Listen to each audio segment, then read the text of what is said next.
Hi, my name is Kat, or the Fairy Librarian, and welcome to a new video. Today I'm gonna do my December wrap-up. There is construction going on outside, so sorry for the background noise, but we're gonna have to deal with it. But so I will go over all the books that I read in December, starting with my DNFs. I have 2 of those, and then all the books from my least favorite all the way up to my most favorite. If you're looking at these star ratings that are on screen, you might notice that they don't always match up with where I rank these. That is because I give the star ratings right after finishing the book, but the ranking is at the end of the month, and sometimes, as time goes over it, things slightly, like rise or fall in the ranking. But I don't go back to change my rating because I don't care. But so, yeah. Let's start with my 2 DNFs. The first one is The Christmas Tree Farm by Laurie Gilmore. This is the 3rd book in the Dream Harbor series. I didn't love the first 2 books, actually DNF'd the second one. But I didn't want to try this one because I knew that it was a Christmas book, and my bar is slightly lower for Christmas books. Basically, if they give me a fun Christmas atmosphere and they don't actively bother me, then I'm like, nah, this was fine. And so I wanted to give this a try, but I could not get into it. The female main character was so annoying to me. She was mean to the male lead for no reason. She bought a farm without even one look at it to see that it was very run down, a lot more than she anticipated, and it was a Christmas tree farm because she hates Christmas. Cause how can you accidentally buy a very crappy Christmas tree farm without knowing it? I mean, when you buy a house, you look at it at least once, right? Or even the listing will have pictures, right? And then you see that there are Christmas trees, and if you don't want, I don't know, it was weird. And the town people were annoying me. So yeah, no. I'm done with the series. I can't. So I DNF this at 12%. Then I have Een tweede kans voor Kerst by Robin Hart. This is a Dutch Christmas romance. And so it's about these 2 towns that are going to be merging, become one. But the towns don't like each other. They have this big rivalry because at some point, a dude from town A stole a chicken from some dude in town B. And because of this, they have this intense hatred for one another generations down the line, to the extent that it's a whole scandal if it only seems as if 2 people, each from one of the towns, are dating.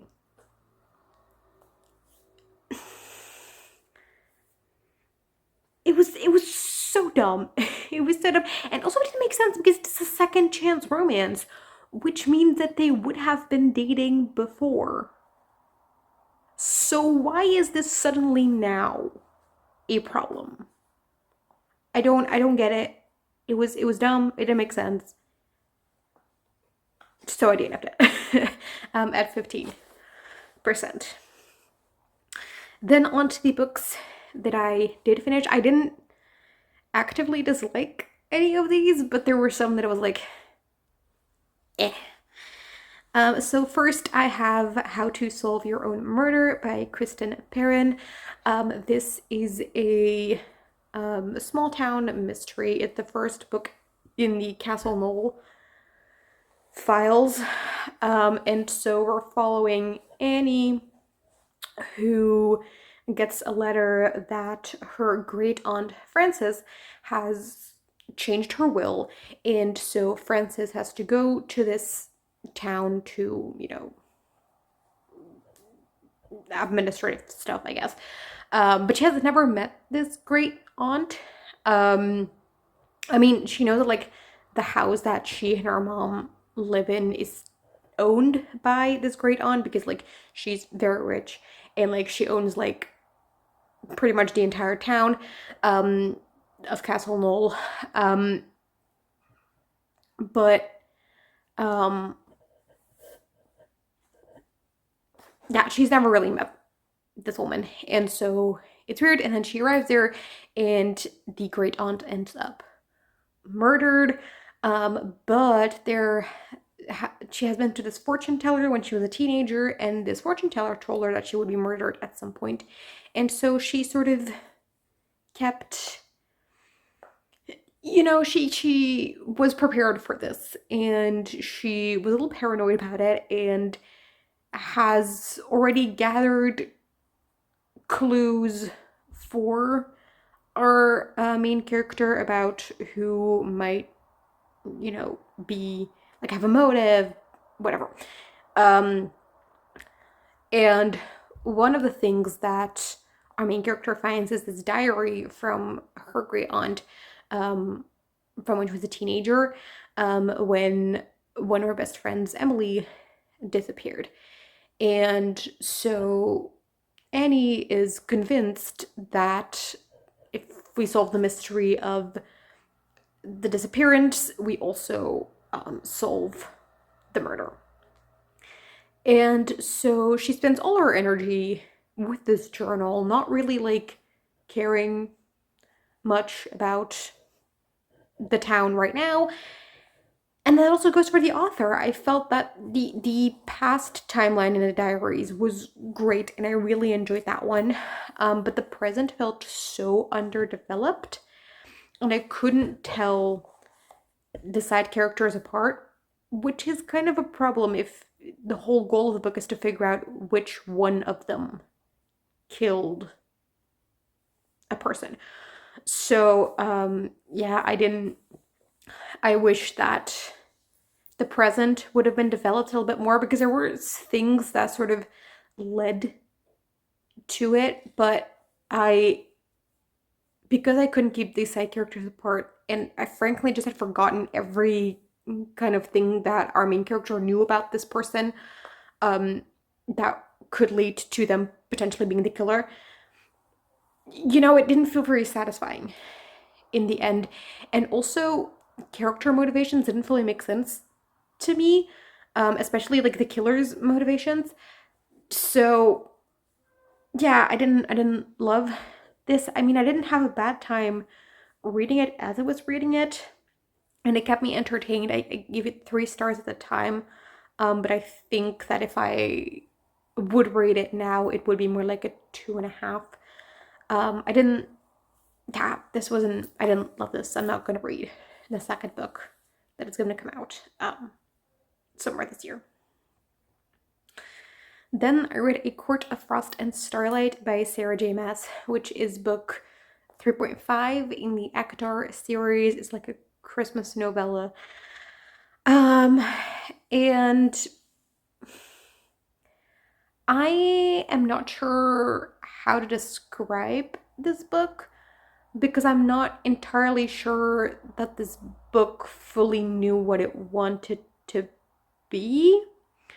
I think I wanted it to be either just fluff and totally unnecessary, but time with the characters and whatever, and at Christmas, right? Or I wanted it to be like plot and relevant and all that. But I think that this tried to do both. And I think that it suffered for not choosing one or the other. It does have some fantastic moments in here. There is a little part from Nesta's point of view that made me so excited for the next book in the series. But yeah, I don't know. I was a little disappointed by this. I mean, I didn't go in with the highest expectations, and I was still kind of disappointed. So yeah. That is A Court of Frost and Starlight. in a nutshell. Then I have 12 Days for Kerst by Robin Hart, which is another Dutch Christmas romance.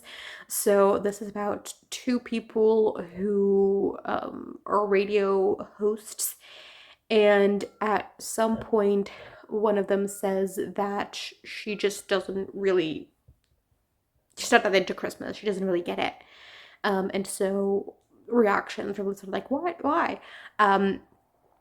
So they have this annual charity thing that they do every year, and they still hadn't decided what they wanted to do. And so they thought, okay, you know what? How about we let people organize activities for these two radio people to get this one person into the Christmas spirit and to sort of let her see the magic of Christmas, and then they have to like pay a certain amount to do that and donate money to this charity. So it was fun. The beginning was very formulaic because we have like, okay, we have radio show, then we have the activity, then we have like a little after the activity, and then we have like a radio thing where they discuss the activity and then pick the next one, and then we have that activity. So it started off being a little formulaic, but then once we'd had a couple of dates, we sort of got a bit more in between, and we spent more time on them, and we sort of felt these two characters growing towards each other a little bit more, and I thought it was cute. I think the male lead was into the female lead basically from the moment that they met, and so he has been attracted to her, interested in her for a very long time now, and I think that I would have preferred it if they both sort of fell for each other over the course of the book. But yeah, other than that, I thought it was very cute. There was some, like more harder hitting moments. I liked it. It's not super memorable by any means, but I enjoyed it, so I gave it 4 stars. Then I have The Examiner by Janice Hallett. I've really enjoyed reading Janice Hallett this year. I read my first book by her in January, and I've really enjoyed it. So this was her newest release, and it's about these 6 people who are part of this master's program, like an art type thing. We have mixed media, as all Janice Hallett's books are. And so yeah, it was interesting. When I came out of it, I was like pretty mind blown, and I was like, wow, this is really good. But then the more I think about it, the more I'm like, I don't know that this was her most successful book. I still liked it, but I think that part of the thing with Janet Hallett that I really enjoy is sort of the intentionality and sort of the craft that goes into her books. And I felt like that element was slightly less in this book. Like I had less that in the end. I was like impressed of like, oh, this is, I don't know. And then there was one reveal at the end that I had guessed, but I hadn't really guessed it based on clues in the book. It was more that I'd read a couple things by her, and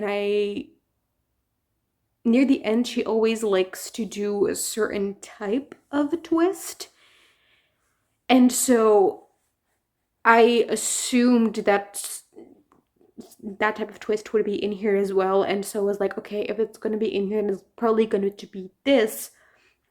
But there was nothing like in the text itself that sort of led me to that conclusion. It was just because I'd read those other books. And I think that, you know, it could have been in the book a little bit more, or else I missed them. That is possible, but you know. So yeah, I still liked it. But I think that this is my least favorite Janice Hallett that I've read so far. But not bad. Also it's a mystery, right? And because it's a mystery because all Janice Hallett's books are, but part of the mystery is sort of, did something actually happen? Like, we have one person who thinks that someone disappeared, but they're not sure. And so, because we don't know if a crime has actually been committed, the first half of this book just felt more like a contemporary story about this art class rather than a mystery. So that is something that, you know, is something to be aware of if you start this, that the other ones were more, it was clear that like something had happened from the start, or at least that we're sort of investigating a thing that would have happened from the start, but here that wasn't really the case, I feel. So yeah, I have weird feelings about this book. I'm still not sure when I'm gonna rate this, because I'm not, my feelings are so, I don't know. Yeah, yeah, I don't know. It's weird. My feelings in this are a little bit weird. But yeah, The Examiner by Janice Hallett. Then I read Murder on the North Pole Express by Patricia Meredith, which is the second book in the Sam Shovel mysteries. So this is about this snowman who comes to life for 12 days around Christmas, and then, you know, he solves murders. And so this is on a train called the North Pole Express, which is this magical train where it is Christmas Day every day. So you can be on this train for 7 days, but it's still 7 times the same day, if that makes sense. So you have like these people who just live on that train permanently, and they're basically immortal, because they don't age, because it's the same day over and over again. But so yeah, I thought this book was quite short, and I think quite a bit shorter than the first book as well. And I think that kind of showed.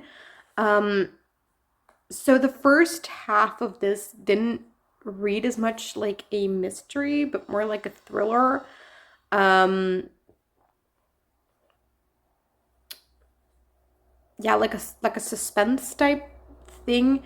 And then the second half was more like the, you know, interrogating suspects, gathering clues, whatever, that I enjoyed from this. So we start off with the train having sort of technical difficulties, I guess, like stopping for no reason, and then they're trying to find the, you know, someone working there, but they can't find them. So, you know, that's weird, and then they find them dead. But so that's the second half of the book is sort of the investigation, and the first half is just them trying to, you know, like find this person, and maybe them being in danger as well, blah, blah, blah, blah. And I think that the ending of this felt a little bit rushed. The conclusion to the mystery, I felt like there weren't quite enough clues in it, I think, because the thing is, we only saw the people on the train like only once and very briefly, and there was no one that I was truly like, okay, I think that this, we know enough about them, or they have been in it enough to truly be a suspect, if that makes sense. And then we got to the ending and it felt a little rushed. Yeah, I'm not sure how. I didn't like it as much as the first one. I think that it needed to be expanded a little bit more, for me to fully love it the way that it did book one. But I still enjoyed it. Like, I read it in an afternoon. It was pretty easy to read. If the stakes did feel higher than in the first one, because here, like, our main character themselves was actually in danger, whereas the previous one, not so much. But yeah, I don't know, I feel weird about this. I give it 4 stars because I did like it. I did like seeing some like other folklore elements to do with Christmas, from around the world, which is something that the series I like about the series, that we see like Christmas traditions from around the world. But yeah, I don't know. I didn't. It was a little disappointed, but I still liked it. Then I have Holiday Romance by Catherine Walsh. This is a holiday romance.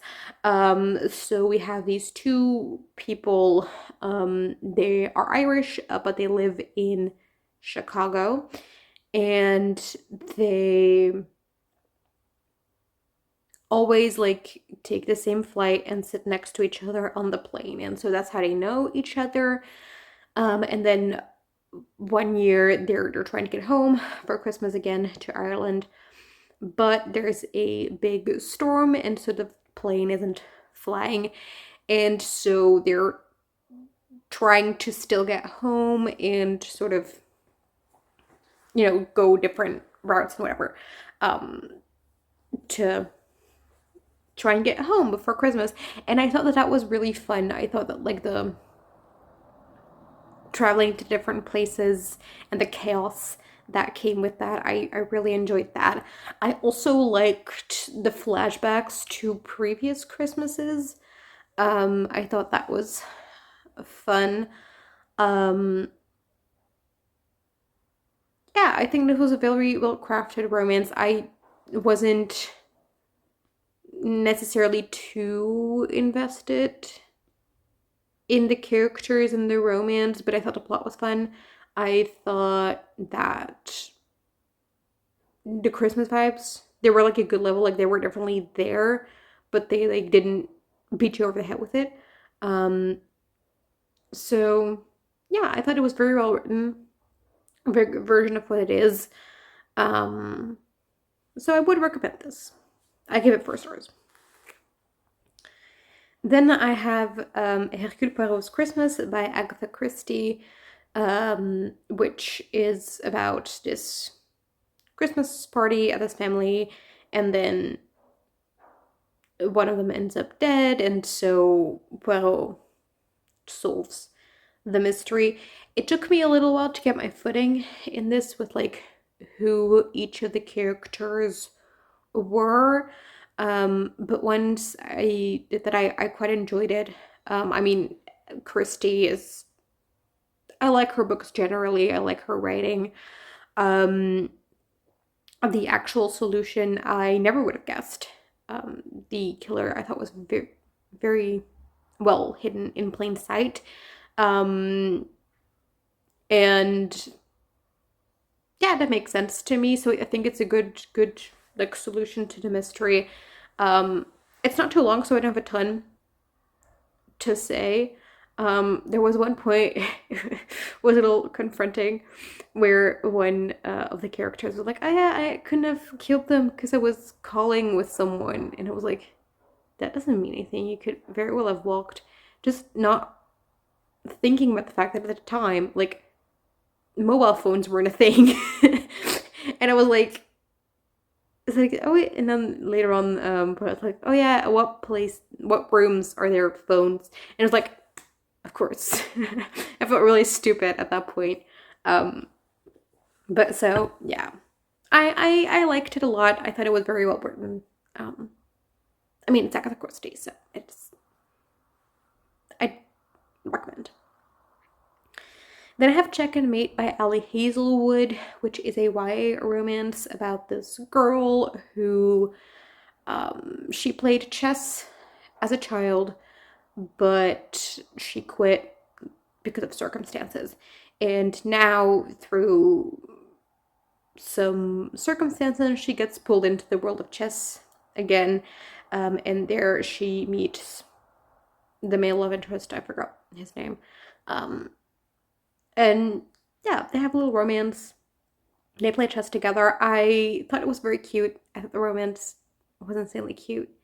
I was also very invested in the chess, which I didn't expect. I don't know a ton about chess. Like, I know the rules of chess, but I'm not particularly good at it. Like, I don't know what certain moves are. Like, you know, if you like name the name of like a combination of moves, like I don't know what that means.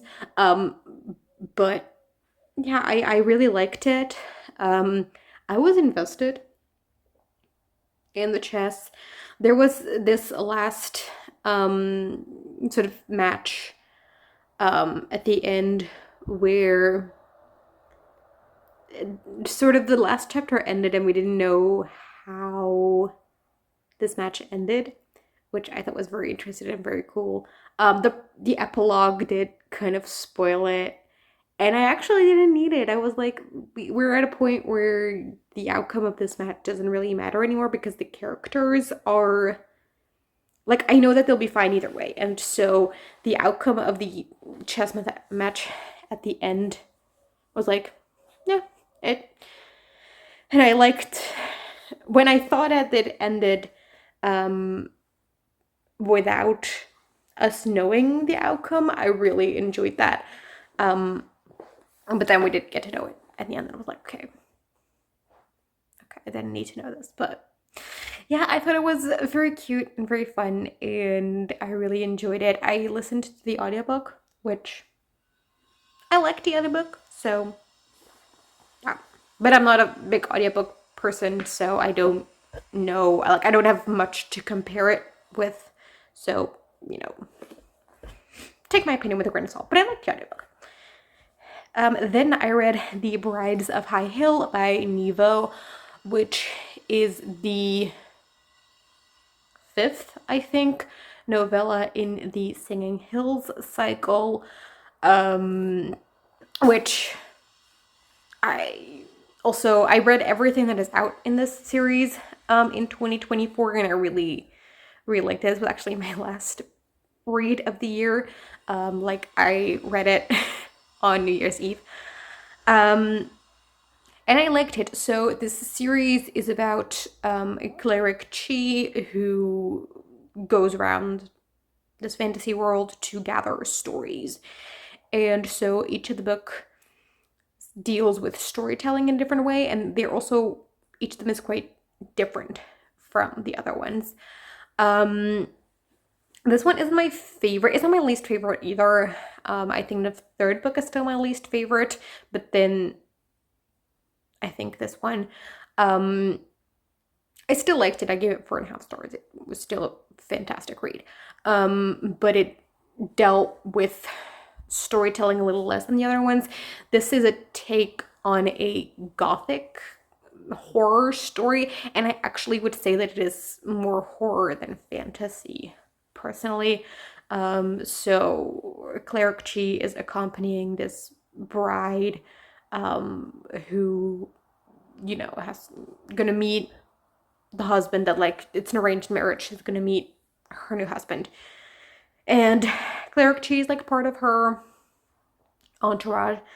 And so they do some like running around the estate, like the premise, and you know, as I said, it dealt with storytelling a little less, which I thought was a shame. The story is told a lot more linearly than most of the others, which I prefer the others, and sort of the, you know, how you have like the frame story and then the storytelling within that. And I preferred that, and that is the thing that I enjoyed about the series. So I was a little sad that it wasn't in here necessarily, but I still think that it was a very good, well-written book, a very good book, and I did enjoy it. Then I read Do You Dream of Terra-Two by Temi. This is a sci-fi book about this space mission, so to discover the planet Terra-Two that is very similar to Earth. And so we have this team of astronauts who are going to Terra-Two to, you know, like, go to the planet, make sure it's inhabitable, whatever. And so we have 4, you know, like, experienced astronauts, and then 6 teenagers, basically, who are trained especially for this mission. And so they are leaving everything behind that they know to go on this mission, and we sort of see how they deal with the situation. It's very character driven, which I really liked. And we see how each of them navigate the situation in a very different way.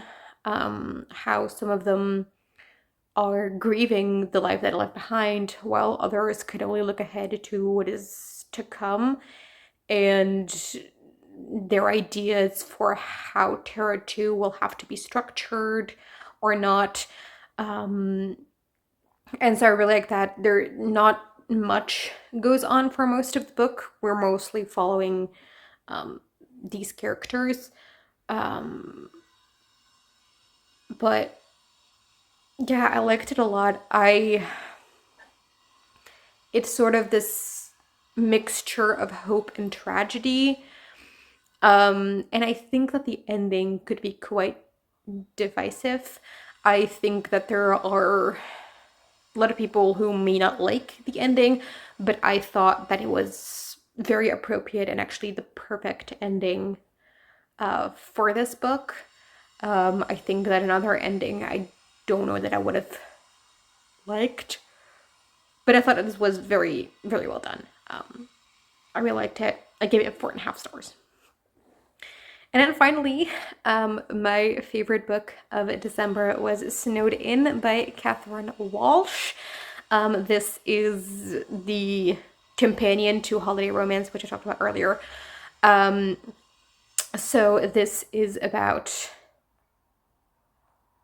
the female main character is called Megan, but I forgot the male main character's name. Anyway, they both grew up in this town in Ireland. The male main character is the brother of the male main character in Holiday Romance. And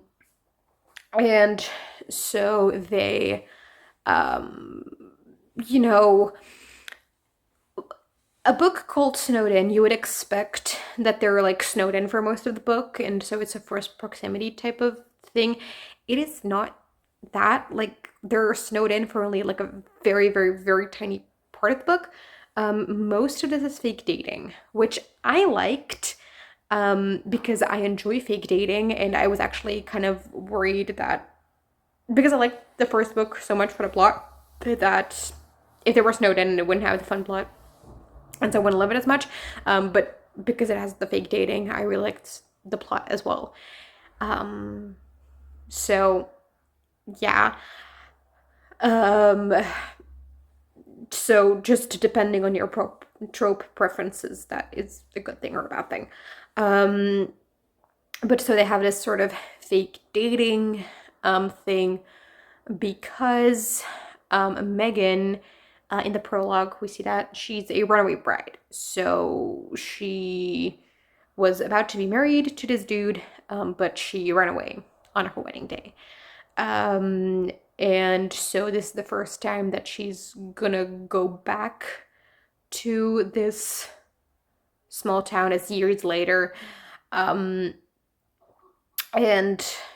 you know, she just doesn't want to deal, right? She knows that people are talking. She knows that she's not the most popular person in the room because she ran away.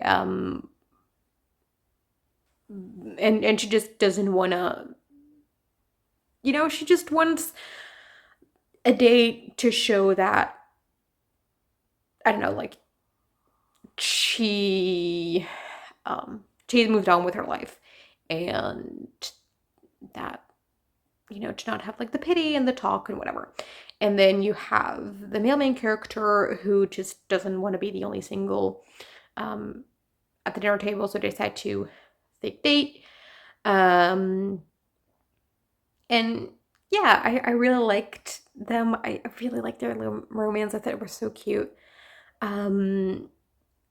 They both have, so Megan has a bit of a difficult relationship with her mother, and then the male main character with his dad, and so we see that being resolved.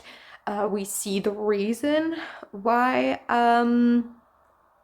Megan ran away from her wedding in the prologue, which was, you know, a little heartbreaking.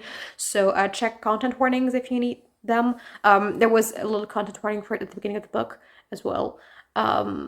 So yeah, I really liked that, and sort of her having to work through that. And I like their relationship. I was so rooting for them. And then, like, you know, the male main character's dad, like, being like the one person who doesn't automatically associate Megan with, like, oh yeah, the girl who left this guy at the altar, but like, oh yeah, the girl who, when she was a kid, she would like knit little like scarves and hats for the sheep or whatever, like something cute like that. And I don't know, I loved it so much. And then yeah, it was great. I loved it. I highly recommend it. So yeah, those were all the books. I am surprised that this video isn't longer than it is, because I thought that this would be a very long video. It's not short, but it's not nearly as long as I expected it would be. So that is great. If you've read any of these books, please let me know what you thought of it. And also let me know what your favorite book of December was. And I hope to see you again in another video. Bye.